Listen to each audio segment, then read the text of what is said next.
लेकिन सर आपकी मुलाकात बहुत सारे सेलिब्रिटीज से कराते हैं, बहुत सारे न्यूज़ मेकर से कराते हैं और आज भी हम आपकी मुलाकात एक ऐसे ही न्यूज़ मेकर से कराने वाले हैं। और ये मुलाकात इसलिए हो रही है क्योंकि 22 मार्च को एक नई फिल्म रिलीज हो रही है जिसका नाम है स्वतंत्र वीर सावरकर। ये फिल्म वीर सावरकर पर बनी है और इस फिल्म में वीर सावरकर की भूमिका निभा रहे हैं मशहूर एक्टर रणदीप हुड्डा। और रणदीप इस समय मेरे साथ स्टूडियो में मौजूद है। रणदीप, आपका बहुत बहुत स्वागत है ब्लैक एंड व्हाइट में। Thank you brother, thank you. और आज आप जैकेट भी ब्लैक पहनकर आए हैं तो हमारे शो के साथ आप बिल्कुल जेल करेंगे।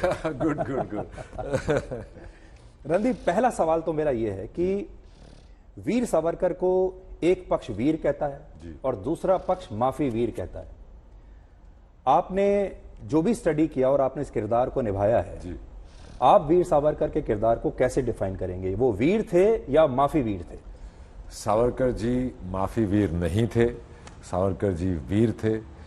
वो जो उन पे ऊपर माफी वीर की जो आलोचना होने लगी है जब से कांग्रेस पार्टी थोड़ा सा कम वोटों में रही है और बीजेपी का बढ़ावा हो रहा है, तब से उनको माफी वीर, क्योंकि वो हिंदुत्व के आइडियोलॉग थे, हिंदुत्व के फादर थे, तो उनके ऊपर लालचना लगाने से उन्हें लगता है कि ऑपोजिशन मतलब दूसरी पार्टी पे लालचना लगेगी, तब से उन्होंने माफ़ी वीर का ये चक्कर शुरू किया है। उनको ये लगता था कि मेरा यहाँ पे रह के भूखे मर जाना या इनके पनिशमेंट के अंदर मर जाना, मैं देश के लिए मैं कुछ नहीं कर पाऊंगा, तो वो चाहते थे कि वो बाहर आए। तो ये जो माफी है ये स्ट्रेटेजी थी, ये रणनीति थी या उन्होंने दिल से ही माफी मांगी? दुश्मन को किए हुए वादे निभाए नहीं जाते और अंग्रेजों को ये पता था, नहीं तो उन्होंने छोड़ क्यों नहीं दिया।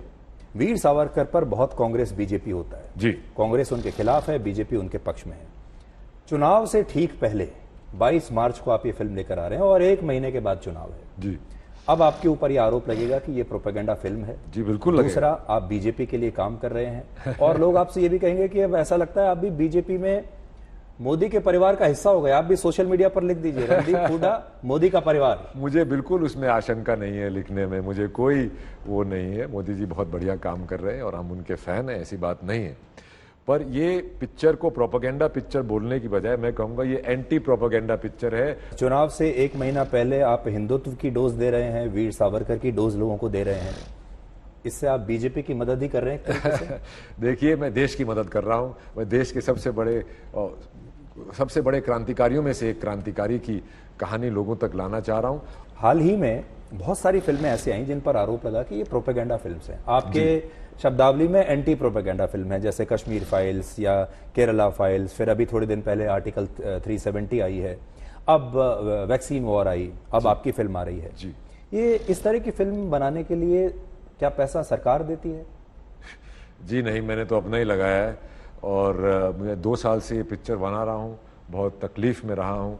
मेरे को ऐसा लगता है मेरी 2 साल की काला पानी की सज़ा हो गई थी, पर अब वो सावरकर जी की हिस्ट्री, उनकी स्टोरी और मैं भी उससे जेल से बाहर निकलेंगे। बहुत मुश्किलों से मैंने ये पिक्चर बनाई है और इसको अगर आप प्रोपेगेंडा पिक्चर का नाम देना चाहें तो आप दे सकते हैं, मुझे कोई आपत्ति नहीं। देखिए, अपना पैसा कोई भी व्यक्ति लगाता है, आप एक्टर भी हैं, लेकिन पैसा लगाने से पहले आप एक बिजनेस मॉडल भी देखते हैं कि मेरे पैसे का होगा क्या। आपने अपना पैसा लगाकर ये फिल्म बनाई जी। तो कोई और फिल्म बनाते, सलमान खान को लेते, शाहरुख खान को लेते, कोई और बढ़िया कमर्शियल मसाला फिल्म बनाते। ये वीर सावरकर में आपने अपनी जेब से पैसा क्यों डाल दिया? जी, वो इसलिए डाला कि मैं एक तो इसमें ऑलरेडी इन्वॉल्व था। हाँ। दूसरा, अगर मैं अपने आप को, अपने कला को या जो मैं कहना चाह रहा हूं खुद बैक नहीं करूंगा तो how can I expect other people to back it.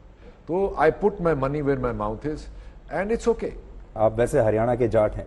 Haryana के जाटों के पास या तो ट्रैक्टर होता है, हल होता है, या फिर वो फौज में जाते हैं, हरियाणा पुलिस में जाते हैं, और नहीं तो वो हरियाणा रोडवेज में जाते हैं। जी जी। अब ये हरियाणा का एक जाट जो है कलाकार बन गया, आप भी पत्रकार बन गए। तो जाटों की भी मेरे ख्याल से लिमिटेशन जो हमारी सोच में रहती है कि यही काम करना है, अब बहुत खुल गया है। बहुत यंग लोग जर्नलिज्म में भी आ रहे हैं, फिल्मों में भी आ रहे हैं। तो ये एक जो वर्ण व्यवस्था का एक जो हमारा हिस्सा था कि भाई आप इस वर्ण के हैं तो यही काम करेंगे, वो हट गया है। जब आप बॉलीवुड में आए तो आपके अनुभव क्या थे? आप एक ऐसे स्टेट से जा रहे हैं जो वहां के लोग डिप्लोमेटिक तो बिल्कुल भी नहीं है, चमचागिरी बिल्कुल करना नहीं जानते हैं, और आप बॉलीवुड में जा रहे हैं जहां पूरा पार्टी सकट है। भाई आप जिसकी पार्टी में जाएंगे, जितनी ज्यादा आप पीआर करेंगे, सोशलाइजिंग करेंगे, उसके हिसाब से आपको काम मिलेगा। तो आपके शुरुआती अनुभव क्या रहे? मेरा शुरुआती अनुभव ये रहा था कि जब मैंने अपने पिताजी को बोला था कि मैं एक्टर बनना चाहता हूँ, वो मैंने ऑस्ट्रेलिया से बोला था, मैं वहाँ पढ़ रहा था, तो मेरे पिताजी ने मुझे बोला था भाई भांडी बनना है तो घर आ जा, कम से कम हमारे साथ तो रहेगा।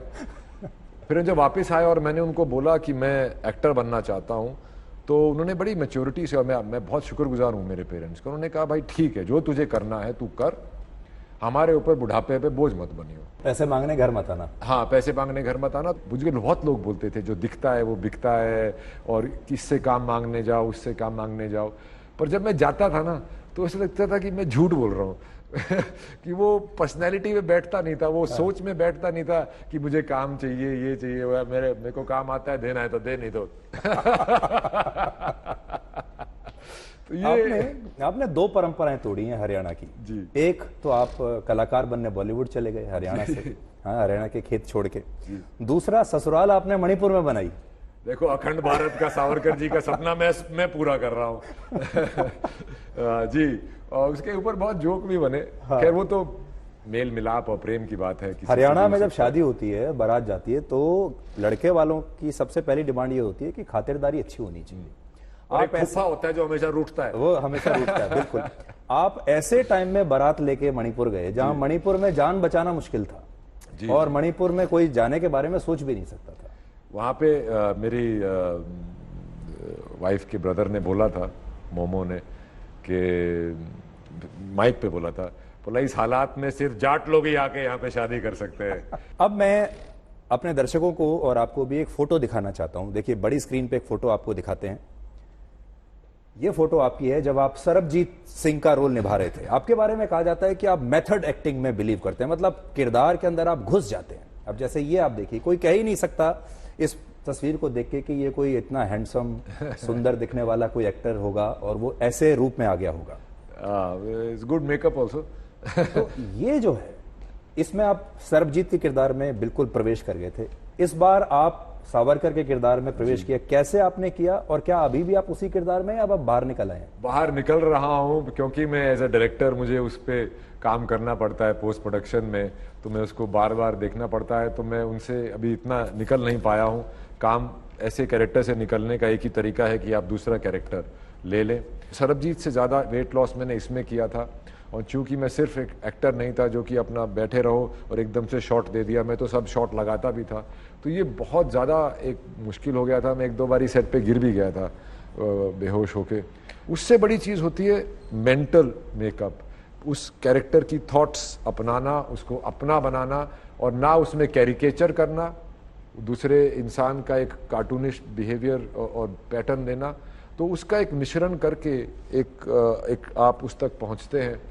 और उसमें सबसे बड़ी लिए आपने पढ़ाई की उस कैरेक्टर में जाने के लिए? जी, मैं जब वो मैं तो हिस्ट्री बहुत पढ़ता था स्कूल में। मैं हिस्ट्री, ज्योग्राफी मेरा फेवरेट सब्जेक्ट होता था। हालांकि मैंने चलो वो कहीं तो काम आई। हाँ, 11th-12th में मेरे को साइंस में डाल दिया था और मैं बिल्कुल फेल हो गया था।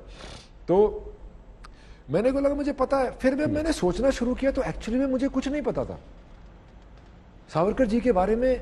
हमारी हिस्ट्री बुक्स में कहीं नहीं था, कभी पब्लिक डिस्कोर्स में हमने। बड़ी बात यह है कि अगर आप जाएंगे अपने आज़ादी के आंदोलन में तो आपको महात्मा गांधी, नेहरू, इनके वीडियोस तो बहुत मिल जाएंगे, वीडियो मिलेंगे, सामग्री मिलेगी, आप देख सकते हैं। जी। लेकिन सावरकर जी की तस्वीरें भी शायद बहुत कम होंगी और वीडियो तो शायद होगा ही नहीं, या बहुत कम। सावरकर जी की भी हैं, क्योंकि वो भी काफ़ी एक इम्पॉर्टेंट वॉइस थे उस वक्त, पॉलिटिकली ऑल्सो।